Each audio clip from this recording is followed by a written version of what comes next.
Welcome to another episode of The Giant Leap. Today, we're really excited to introduce someone who isn't just a mentor, but someone who's completely transformed how we think and strive for success. Lloyd J. Ross left behind a traditional career as a lawyer to build something extraordinary. From creating $1 million share portfolio to mentoring thousands, including us, through his 5 Steps to Million Mentorship, Lloyd takes complex financial ideas and turns them into actionable strategies. What makes him truly unforgettable, though, is his ability to ask that one question that changes your entire perspective. Every conversation with Lloyd feels like leveling up. For us, he's more than a mentor, he's a friend, and we're honoured to have him on The Giant Leap today. Lloyd J. Ross, welcome to the show. Wow, good. Thanks for having me. I'm pumped. How good. I'm ready to take a giant leap. I feel like you guys are taking a giant leap. We've all taken a giant leap together in the last couple of years, I think, and I'm honored to be asked to be on here, and I'm excited to talk to you guys. So awesome. We're excited to have you too. Excited. So let's kick it off with the first question. What do you think shaped your ambition growing up? Was it something you were born with, or was it a result of your environment and the people around you? Oh, isn't that interesting? What a question. Nature or nurture? You know what I think was in me already that you can't learn was I was fairly competitive. So like in grade 1 at the 100-meter sprint or whatever it was, probably 60 meters back then. In grade 1, I was like excited to win. And I don't think that came from anyone in particular. I just felt it in my DNA to like, I'm just going to win it. And I think that is something that I was in me. But the rest of it, I would say, boils down to probably my dad. I would think he held me to a high standard. He would, like pour belief into me, but spend time with me, like showing me to work on a Saturday. Come, let's do some math together. Let's do this. And he would just, say things and do things that definitely inspired me. And I got to model certain stuff that he did and how he acted and how hard he worked. And yeah, so I think my dad probably was the one that injected me with the ambition, if I didn't have it already. Yeah. You mentioned quite a lot about in your book about your dad and your mum and how they're different, and how that's good for you, different, what is it, stereotypes? Is that right? Yeah, they have different scorecards. Yeah. They have different money archetypes. Yeah. Yeah. My mum's more of a hoarder. My dad's more of a spender. But in good ways, like that. It's just one's. I think my dad's got an outer scorecard. My mum's got an inner scorecard. So my dad will do. I was going to ask. My next question actually was about your dad and his success and you modeling it. And I was going to ask, like, what things do you think you adopted from him, like his habits, and what things did you be like, nah, I'm not having any of that? Yeah. Yeah. Well, you always try and take. Thanks for showing me, Dad. But yeah. I'm not. No, I think you try and take whatever you feel is the most effective thing. So like I try and take what I find is effective from my mom, effective from my dad, and other mentors and friends as well. And I just try and leave behind what I don't think is so effective. And so I think from my mom, I took resourcefulness, not worrying as much what people thought, and being sensible and grounded, I would say. Keep my feet on the ground type thing. Be humble. Even today, my mom, like if I'll say something, she's like, oh, she just has this ability to just cut through all the BS and just hit me. And my dad would be like, he is almost like you only live once. That's the way he approaches life. From probably the moment he came into life, he's probably been that way, and it's difficult to even change it now. But so there's a book called Die with Zero. And I would say that's in his mind, his attitude to life is, well, I'm not gonna get out of here alive anyway, so why take anything? And so it's just this whole like live very on the edge. But it sounds kind of selfish, but I don't think your dad's like a selfish person. He'd like No, he's not not at all. Not at all. Not at all. And he's not selfish at all. It's the complete opposite, I would say. Yeah. Very, very giving. My mum's very giving. So I think I learned from both of them. They give. Like even my mum, if she always gives, she's a great giver in different ways. Like she she's done a lot of charity work, and she just gives. She's definitely a giver. And my dad's a giver too. He'll give time. He'll give people opportunity. He'll give. He'll give you the shirt off his back. And so, but I think it's. I mean, why not just live for the moment and die with zero? I think one of the things, like, even my mum might say, like, oh, you know, you could have, we could have probably set you up a bit differently, whatever. But at the same time, I don't think that is good. I don't think that works for you. I think it works a little bit against you. It's nice to be able to be thrown into the jungle, somewhat with support and everything, but build your own little empire from where you stand. Like there's a lot to be said for not receiving too much financially. Yeah, I think when you've got children, you definitely want to give them the support to be able, if they fall, to be able to build them back up. Yeah, that's like yeah, totally. Like if I was on my butt and I was like, I'm cooked, I have no money, I just go home to mum's or go hang out with dad. Like, yeah, like huge safety net in that. Like two loving parents who have stability, who have like, heck, you don't even need a safety net if you have that. That's it. So I think got that's a home. Yeah, that's enough, right? I think. Yeah. That's enough. Otherwise, you don't develop this level of ambition. I think it just gives you so much purpose to be in empire building mode. Someone asked me the other day, they said, Lloyd, what would you actually do? I forget where I was when someone asked me this question. And I was like, oh, it's probably at Dreamfest. And I was like, actually, I have no idea what I would do if I didn't work. Like if someone just lumped me like 5 billion or even 1 billion, I think that would wreck me. Like, I would be like, what the heck? I would lose all purpose instantly. Josh asks me that all the time. He's like, well, if you got given all this money, would you work? And I'm like, yeah, I'd still work. Like I'd have to find a different way of working, Yes. But I have to do something. I don't know what it would be. I was even in the gym this morning thinking about it, like, what would I do? And I think you'd have to become great at, I think either, philanthropy, obviously giving it away strategically to help people and so forth. But then you'd have to give some sort of teaching. But again, if you've just been given money, how can you teach that? Yeah. It's almost like all your essence is taken away from you. Yeah, exactly. And a lot of what we talk about on this podcast is about the hard times, like the difficult times, and without, if it was just given to you, you don't go through those hard times, and that's what builds you. So, that's right. I think I read this great quote from Alex Hormozy. It's like, this challenging life is the good life. And again, you don't want to wish too much challenge on your life, because that is brutal. Like I think Dr. Demartini taught me this. In his breakthrough experience, it was, if you have too much support, you end up with entitlement, which is what happens to trust fund kids and so forth. And on the other side of it, if you end up with too much challenge, it causes trauma. And trauma is like a very, it's like PTSD. It inflicts wounds so deep that you actually can't live a happy life. So there's a nice sweet spot in the middle where he said that a requisite amount of challenge coupled with the right support is where growth happens. And so you have to kind of find yourself in the sweet spot there. And I feel like throughout my life, I would say I've been operating in the sweet spot. What would you say is the most difficult hurdle that you've had to overcome on your own journey? They're not. Someone asked me this the other day outside an event, and I was telling them this little story, and then I was like, "What about you?" And they're like, "Oh, I just came out of prison for 3 years." I was like, "Holy fuck!" Like, you don't know. I was like, "Oh God, mine seems so irrelevant now." So we all have challenges, but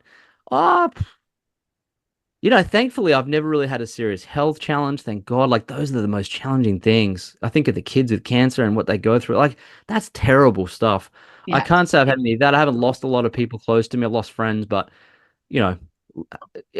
So I think I've been very lucky. So I wouldn't say that my challenges are insurmountable. In fact, I would say that I've built my life in certain ways to actually avoid that as much as I could, because it seemed like a very gnarly thing to go through. So I'm like, well, that's why I've saved money and I've invested and I don't carry a lot of debt. And I put things in place so that I don't shove myself into this drastically challenging situation. Because even though our best comes out when we are our backs against the ropes, and for me, it's the same. My best comes out when I'm under pressure and I'm an action taker like you guys. So I will always navigate out of it. But I'm like, oh, I don't know if I want to go through the anxiety of that, So I think the most challenging thing was when we were in a our previous business with my dad, and we just went through some really challenging periods with the GFC, and we had to move offices very quickly, just because we couldn't pay the rent on one of them.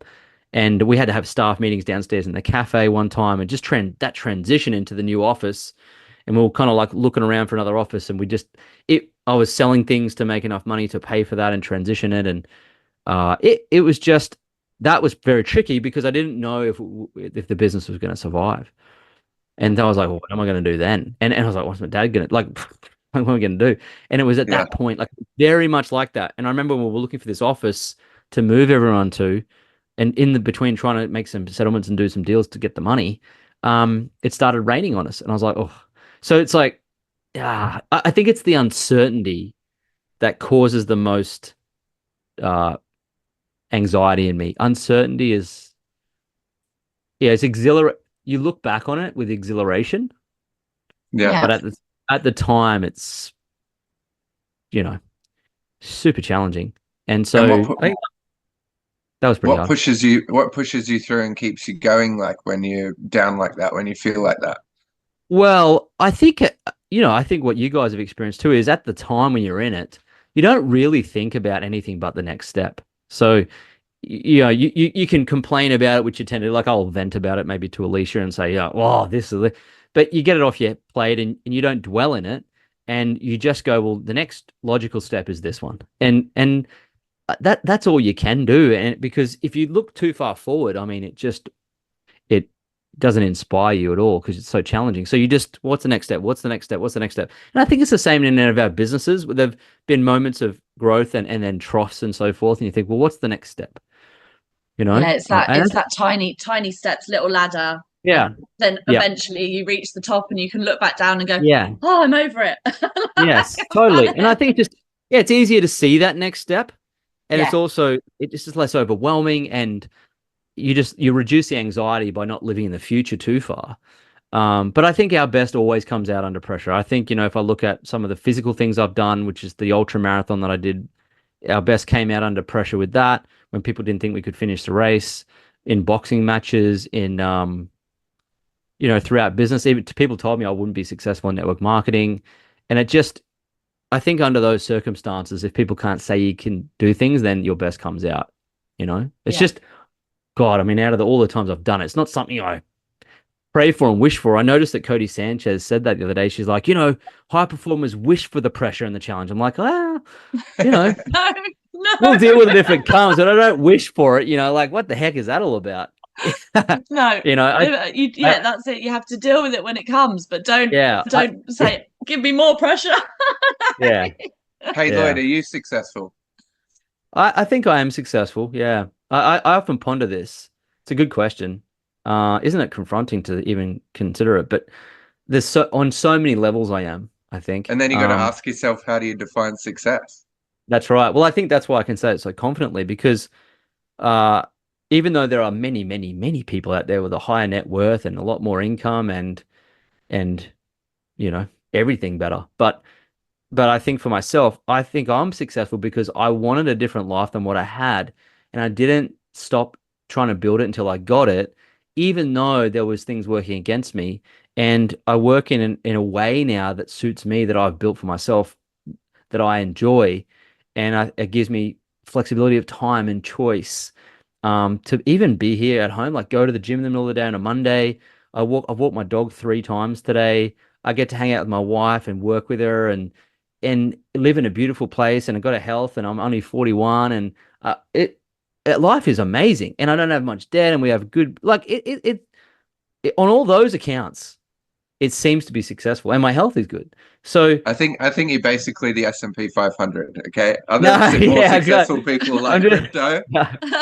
Yeah, I think in multiple areas: relationships, health, financial, and purposeful work and fulfillment and self-esteem. Yeah, and the type of work that I do serves people too in a certain way. So I think on those accounts I'm successful. But again, you often ponder things too, like, oh, you look at other people and think, oh my God, like, especially the age thing, like, oh, you did all that, but you're 25 or 30, and like, what was I doing? Like, and the truth is, I was still trying to figure it out. And that's why I love Gary Vaynerchuk so much, because he says, hey, that's part of the success is to go on the journey of figuring it out. And even, 60-year-olds never figured it out. So it's kind of demoralizing how like all you see, it's getting a bit better these days, but all you see on YouTube and stuff is like 21-year-olds like, yeah, I've done this and done that, and you're like, I far know, out, man. Like, but I will. Yeah, I agree. But then part of me thinks too, would you trade places with them? And I would say that there's not many people I would trade places with, and I think that's the litmus test for how successful are they really. Because a mentor once said to me, you never know what's going on in someone's bedroom or bank account. Yeah, it's true. You just don't. Like, you look at the falls from grace that are out there. You think, oh my, I would never have thought that was going to happen. That's 100%. But also, it's not even a good truth on reality, like what you see there, because most people get success after like 47. They don't even start totally. getting successful after that. Totally. Yeah, we were talking the other day about like if you went back to your younger self and asked them, what was the question that you said? Well, that's our last question. Now you've read. Oh, well, we're going to say it now. We're going to say it now. So, if you went back to your younger self. In an alternate reality. Yeah. And gave them like a little bit of a insight, and you could like watch their life. And then we got like so philosophical about it. Yeah. So I thought about first of all, answer the question, and then we'll discuss why we got philosophical about it. So what's the question? What would I say to my younger self? Yeah, what would you say to your younger self if it was an alternate reality and you got to watch that kind of play out? Yeah. I think Morgan asked me this on his show, and I said, well, I wouldn't say anything because I like my life now. But there was something else that I looked at today that kind of like it was a better metaphor for it, I think. Was my brother sent me this reel, and it said, imagine that you just woke up on a couch at home at 10 years of age, and your mother said, wow, that's quite a dream you had. And so I was thinking, like, what would happen if I was 10 right now? I woke up from a nap and just saw this future. Like, what would I do? And I thought to myself, start investing. Well, yeah, definitely start investing, but just like, I mean, how much fun, like, God, how much fun is ahead, but also like, well, what would I change? And it was interesting. But I thought to myself too, I was looking at property in Sydney the other day, and I thought to myself, Lloyd, you're just never going to have a life where you lived in Sydney, like for a period of time. And I just come to those conclusions sometimes, like, I'm never going to experience that. And because I'm a kinesthetic, I like to experience things. And so it breaks my heart a little bit that I can't live every parallel universe, it's such a shiny object syndrome. Like, I just love to live every life. We had this whole thing where if we said something, then it would change who we are. So then we wouldn't have had the same experiences. And then it was like, I don't want to change anything, even though I would have liked to have done it a bit younger. This is why I wanted to say it now. When you look at the 21-year-olds and they're having that success, yes, that would be good. But actually, I wouldn't be me. Well, you know what? You would have missed out on other things too, like riding your bike and skateboarding more and life without the internet. And you would have missed all those experiences had you have been born a bit later. So, quid pro quo, like always greener on the other side, isn't it? Yeah. But we started thinking of things like I would teach myself that that we don't matter as much as we think we do to other people. Like, when you get in a conversation and you say something wrong and then they walk off and you go like, oh my God. And you're thinking about it like for 2 days and they've just walked off and they've forgotten about you. Totally. Yeah. So and I've had teach myself that. That's your thing you teach yourself. Yeah. It's funny because people say that to me as well. They'll say that, and I'll notice it at the time when they say it, and I'll know that they feel like they've put their foot in it with me. And like a day will go by, and they'll message me the next day and say, "Hey man, when I said they said I didn't mean that." I was like, "Dude, didn't even think about it. All good." Like, but so yeah, liberation of what the world doesn't revolve around me. No, is that what you're saying? It doesn't revolve around me or you or anyone. It's this weird thing, and we all suffer from it. I do. Like, I even don't do certain things. I'm like, I don't even bother that person, but they wouldn't be bothered, I'm not really that, but someone can, I get these people on Instagram just DMing me over and over and over again, like 10 times. I'm like, oh, I don't hate them. I kind of like it. I somewhat admire them a little. Like, oh, actually, you're not pesty. I admire that. So you don't really get people hating on you. I think that they just project their own shit on you a lot, and that's not your fault. And I think that's probably the lesson to learn, you know? So I it was does going to help. ask you about moments that in time, like it seems like you're a big believer in making a big deal out of moments in time, like birthdays and that kind of thing. Can you Yeah. explain why Yeah. that is? And yeah, just talk us a little Yeah. bit through why you do that. Well, it's interesting because if we look back on our memories, it's a snapshot in time, the memory, because you think, oh, I remember that time we did this. And so if we remember in memories, then why are we trying to live life that's not in snapshots? And so somewhere along the line, Alicia and I discovered this. I forget who it was through. I can't remember. But it was life is remembered in moments. So try and craft moments rather than some elongated happiness experience. And I think it's those that was a huge breakthrough. So I'm like, well, how can we make this a special moment? So even this morning, I'm like, well, how can I make today just a little bit extra special somehow, or what can we do that's a little bit more memorable? So like even last weekend, we went away, we had a staycation, and we just had this fun.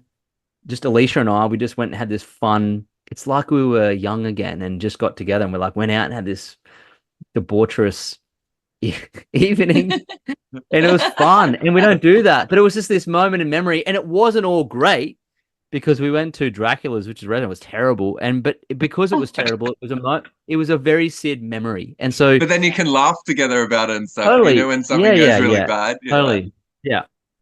But I think just try and make memory. Alicia's better at it than me, but just creating really incredible, interesting moments out of things that aren't. I'm just thinking about the 60-year-olds listening to you saying like we were young again. Well, like yeah, like we don't even party anymore. But it's interesting. Like I think as best you can, doing those things is critically important. That's why, like, even in the mentorship program that you guys are, in and have done, part of that process is to carve out a vision board for your life.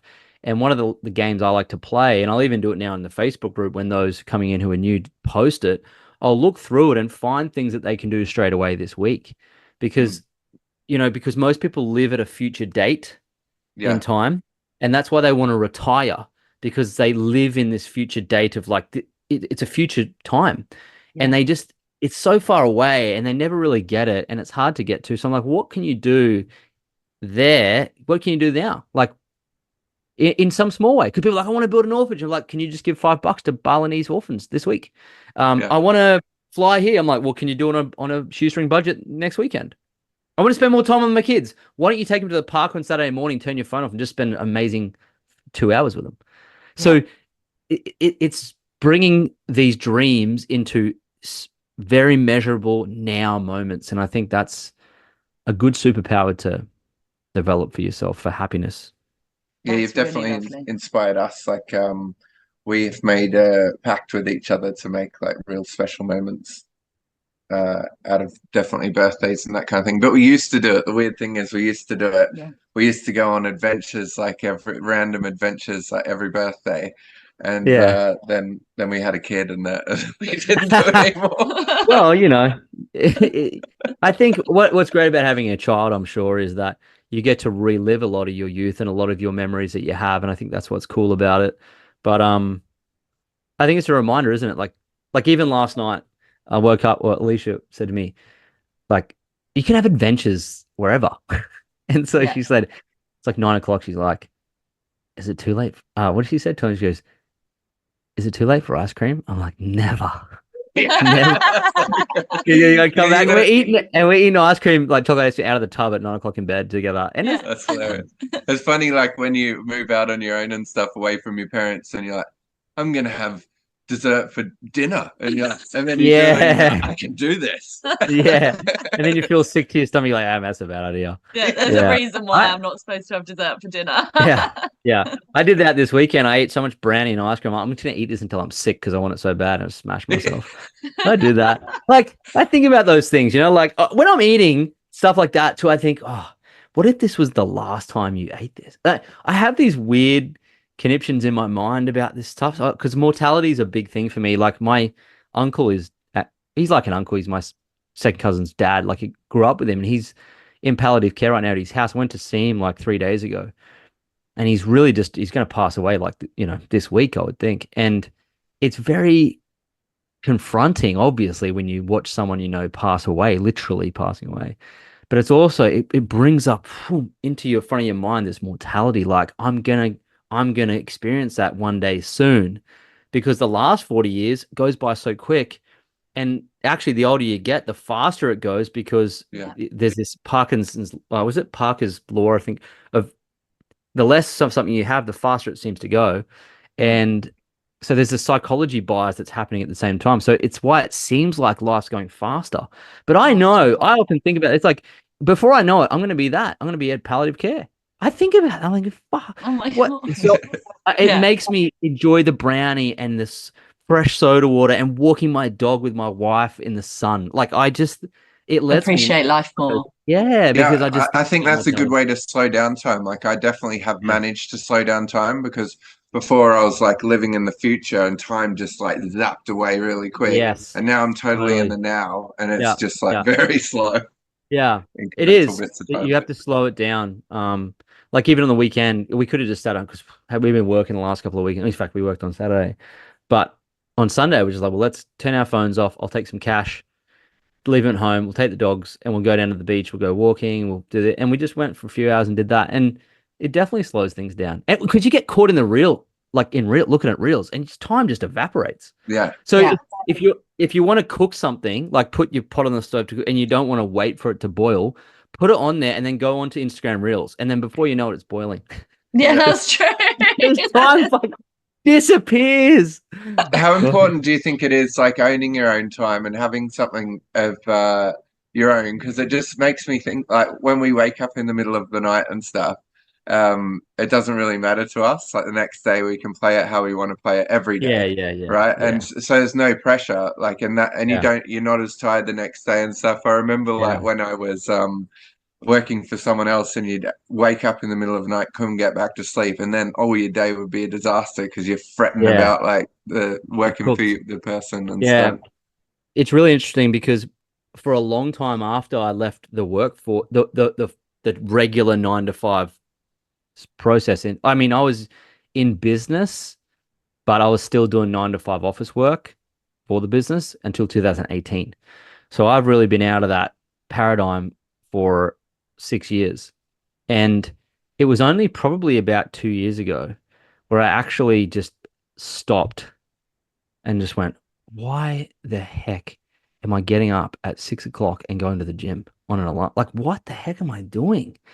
And I just found myself just in this, like in the Matrix. Just doing it anyway. Yeah, I was like, why? And so now I'm like, fuck, I'm going to go to the gym. I'm just going to wake up when I want. When I'm finished sleeping is always a good idea. And then I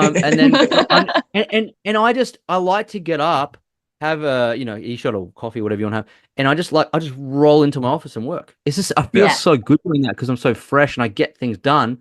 And then during the day when there's no one in the gym and it's sunny and I can get a tan at the same time, I walk to the gym. Yeah. And walk home. And then you split your day up. And then the evening is work. So I'll work until 8:30 tonight. Yeah. And then Lloyd, maybe you can help me with something when it comes to that, because I can go to the gym whenever I want to. But if I did go through the middle of the day, I feel I don't at the moment. But I can do whatever I want.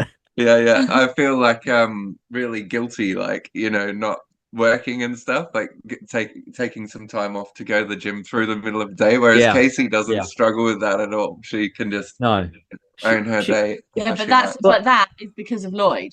Like I couldn't do that. That's because we've worked on my time management and me not feeling like guilty about things. That's why. Yeah. It's look, I understand the feeling. I totally get it, because I still at different times I get a little bit of it. Nowhere near as what I used to. But then what I learned was similar to how you live in memories, you try and craft memories, how you want to work is in a similar way. If you want to get rid of the guilt and shame for not working all the time, which is an easy trap to fall into, is that work is actually not determined by time. Work is determined by task. And if you understand that, then you'll feel better if you go, well, what 4, 5, or 6 tasks are on the agenda today that if I get done will move my business or my life forward drastically well. Then if you focus on those, you could do them in the morning and you feel so progressed and so, you feel like you've done hard work, but it's not attached to your time. And wealth is a slow process. Wealthy people don't run. I've never seen Warren Buffett run. He's not in a rush. In fact, all wealthy people I know aren't in a rush. And I thought that's interesting because hurry and wealth don't live together. They don't reside together. They actually reside apart. And so because I was in a rush or hurry, that's a poor man's approach to life, actually. And that's what I talk about in the new book, Time Rich. It's a whole concept that I learned from John Mark Comer's book, The Ruthless Elimination of Hurry. And I realized this. And it's because I was stuck in that paradigm of guilt and shame of not working all the time because I don't know where that came from, I guess, 9 to 5 life, but it's about productivity, not about what did Dan Sullivan says, it's not about how much effort you put in, it's about the results you get. And so for someone like Casey, let's say Casey, you've systemized things and delegated, so someone else is doing the work. The result's the same, but let's say Josh is working hard for it, but the result's the same. Like who wins? So it took me so long to get rid of that burden of guilt. We're completely different because Casey like chips away the whole time, whereas I don't do things for a long time, but in that little block of time, like I just nail it. Sure. So that's batching. That's batching your activity. I'm more like Casey, where I'll stay on top. I like to stay on top of things, top things up. Whereas Alicia's more like Juju. She'll do it in big batches. Yeah. And both are great. I think both are fine as long as it doesn't consume you.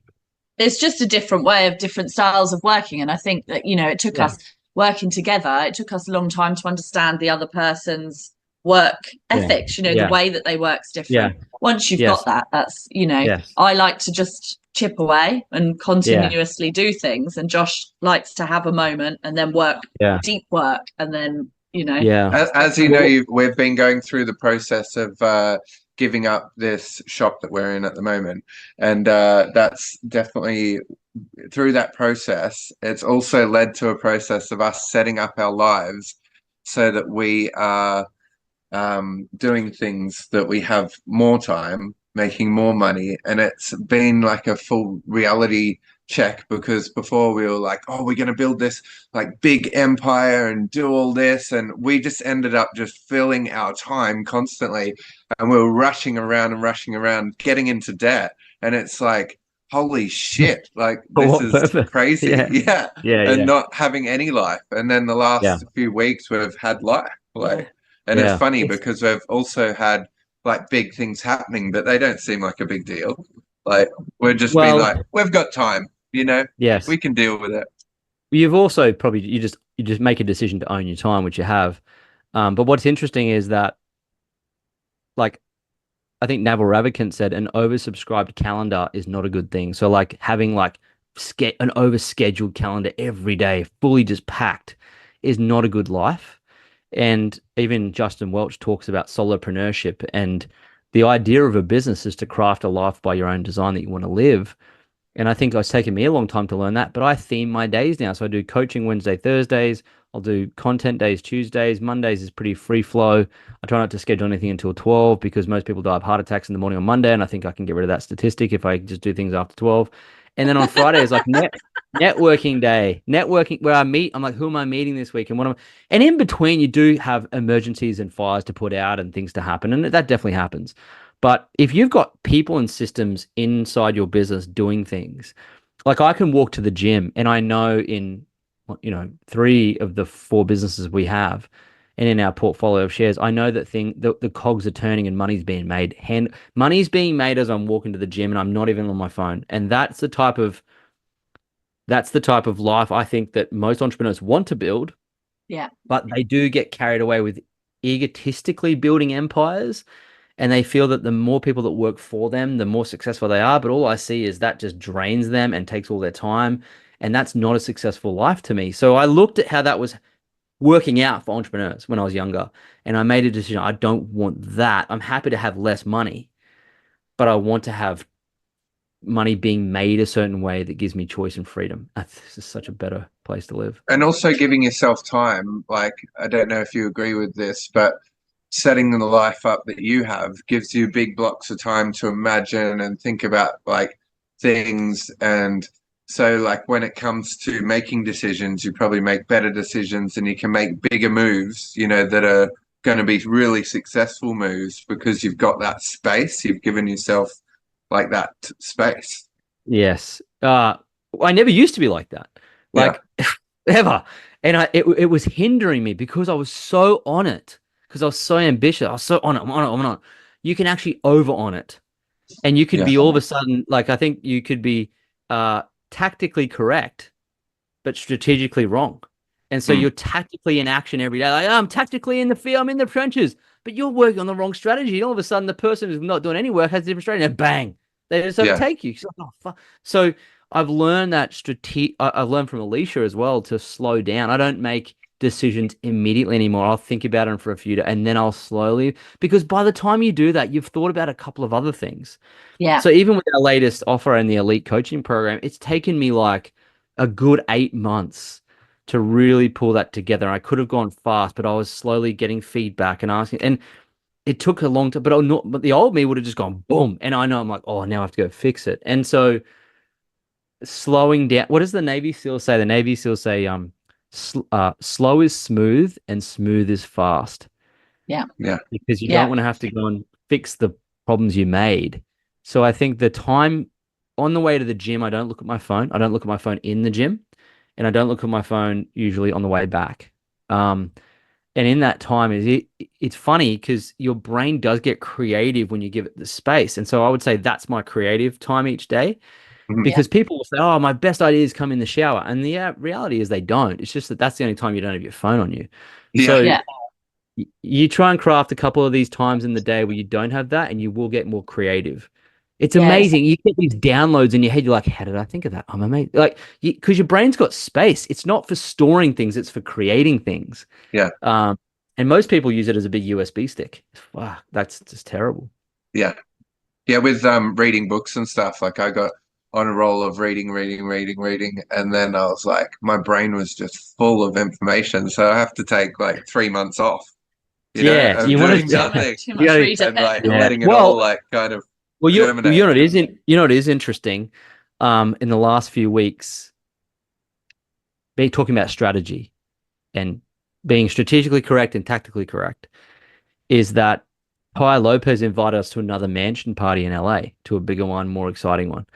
I was like, no, I'm not going to make it this time. And then also Dan Martell just DM'd me on Instagram, just saying, hey man, just want to come in, just messaging a few of my followers, just saying, if you want to chat, if anything's going good. And I said to him too, all is swimmingly well, all's well, and I'll reach out if I need, but I appreciate the reach out. Thanks. And the reason I haven't gone into supreme mentorship with someone like, I've been thinking about working with Taki Moore and some other, and I've got all these ideas. And my point is that I've said no to pretty much all of them because we're in a very good place in the business. It's moving where it needs to move. And I'm actually scared of tinkering with it. Yeah. And so, and that's why I haven't read any books lately. Like I read, the last book I read was Dig Your Well Before You're Thirsty because I wanted to learn something. But I'm also scared to read books. Like I read Elon Musk's book and it completely flipped me into these actions to create 2 new businesses, like bang. So I've got to be very careful what I read and what I watch and who I listen to or who I get around, because it can also you can damage the path you're on.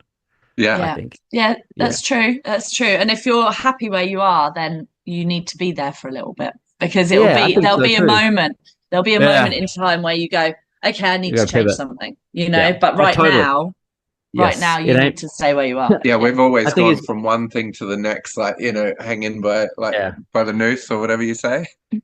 Yes, because I've just learned this over the last 2 years massively, is if it's not broke, don't fix it. Like, and it's so easy to tinker. Like, if we just, because you're obsessed about optimization, but success doesn't come from optimizing. It comes from, you know, bold moves made at times when you need to make them, and pivoting when you need to pivot, when it's obvious. And I think that's what's made success happen for me. And I think people trying to pivot all the time when there's no need. And that is that's part of being successful, is not changing too many things too quickly. Yeah. You know, Doing the Like same Warren then Buffett works. still has the same car, same house. yeah. That's why we've lived in this house 11 years. Like, it ain't broke. Don't Yeah. fix it. You know, like, I think that's a huge lesson for people in life. Like, God, how much decision fatigue do you go through trying to fix things that aren't broken? That's one of my worst things, is decision fatigue. It's like, it is the thing that we both try to eliminate so much, because it's, you know, even down to like having to think about what you eat every night, or what you're putting on in the morning. Like, it's when you run a business, you have so many decisions to make constantly, that eliminate those ones that you can just deal with faster, you know? Yeah, we just get grubbies like delivered to the door, you know, like the ready prep meals. Well, I eat sweet potato and chicken every day, and someone said, "What? That's so lazy." I was like, "No, you don't understand. It's strategic." Like, anyway, but I have to run to a call that starts right now. So okay. So let's just quickly, where can we find you if somebody's listening and they want to get more knowledge from you, and, you know, anything? Just tell us, where can we find Lloyd J. Ross? Easiest place is Instagram. My handle is @LloydJamesRoss. You go there. There's some fun content. Engage. Shoot me a follow. And I think there's an automation set up where you can access all my resources free and other things. So that's probably the best place. Amazing. Thank you so much. It's been amazing to have you on the show. Yeah, thanks for having me on. Love the show. Yes, new book's coming out, Time Rich. It'll be out hopefully in the next few months. And yeah, I think if you... Hey, one last question. How important is managing your time to success? It's the most important thing. It's the most important thing. Yes. So if they need to learn about that, the listeners, they can read your book, yeah? And the new book when it's been released. Show us it. Can you show us it? No, I can't. I'm gonna keep it as a secret. I'm gonna launch on the launch day. You know it is. All right. Hey, thanks for having me on. Appreciate you guys, and thanks again. I can't wait to see this podcast grow. It's gonna be awesome. Awesome. Thank you. Love spending time with you. Bye. Yeah. Bye.